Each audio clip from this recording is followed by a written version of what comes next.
Star connection कैसे रहता है, डेल्टा कनेक्शन कैसे रहता है। तो ये हमारा स्टार, ओके, ये हमारा स्टार और ये है डेल्टा, ओके, ये डेल्टा हो गया हमारा, ओके, ये स्टार हो गया।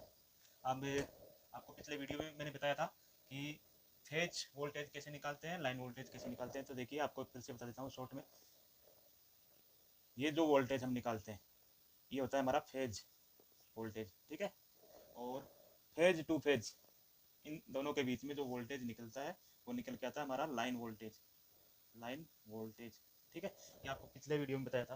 अब स्टार में क्या होता है, हमारा लाइन करंट और फेज करंट बराबर रहता है हमारा, मतलब इसका करंट फेज करंट का, और फेज टू फेज जो करंट है वो, और फेज टू न्यूट्रल जो करंट है वो हमारा बराबर रहता है। इसलिए इसको हम ऐसे लिख सकते हैं, I L equal I P, okay.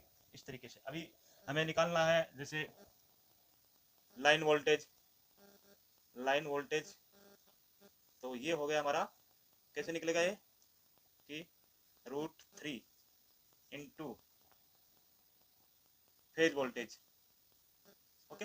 ये इस तरीके से ये निकलेगा, इसका ये फॉर्मूला है ऐसे ही। और इसका जो कनेक्शन है, हमारा जो स्टार का कनेक्शन है उसमें ये हमारा टर्मिनल जो 6 टर्मिनल है वो ऐसे जुड़ा रहेगा, इस तरीके से जुड़ा रहेगा। और ये RYB ऐसे होता है, जो हम जिससे हमारी सप्लाई रहेगी यहाँ कनेक्ट करेंगे। हमारी जो ऐसी सप्लाई रहेगी, ऐसी सप्लाई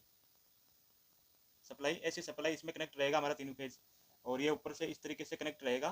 तो ये हमारा स्टार कनेक्शन, ओके। अब डेल्टा के बारे में बात करते हैं। तो डेल्टा में इस तरीके से ये हमारे कनेक्शन, ये RYB कनेक्ट रहते हैं एक दूसरे से, और फिर हमारा जो 6 टर्मिनल है वो इस तरीके से जुड़े रहेंगे। जो 6 टर्मिनल है हमारे वो सभी ऐसे ही जुड़े रहेंगे, इस तरीके से जुड़े हुए हैं। तो आप समझ लो ये हमारा डेल्टा कनेक्शन है। आपने मोटर में देखा होगा, 3 फेज की जो मोटर रहती है उसमें भी देखना आप, तो उसमें स्टार डेल्टा इस तरीके से हमें कनेक्शन करना हो तो अगर डेल्टा में करना है तो ऐसे करना है, अगर स्टार डेल्टा में करना है तो ऐसे करना है, स्टार में करना है तो इस तरीके से करना है। और इसको ऐसे हम ऐसे जोड़ देंगे। तो ये हो गया हमारा डेल्टा और RYB।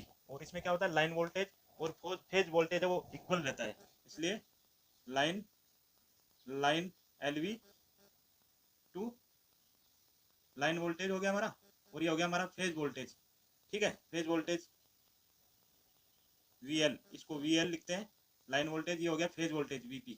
इस तरीके से अगर हमें अब निकालना हो जैसे हमारा लाइन करंट, ठीक है, तो ये हो गया √3 इंटू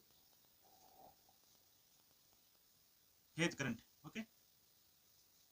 इस तरीके से निकलता है।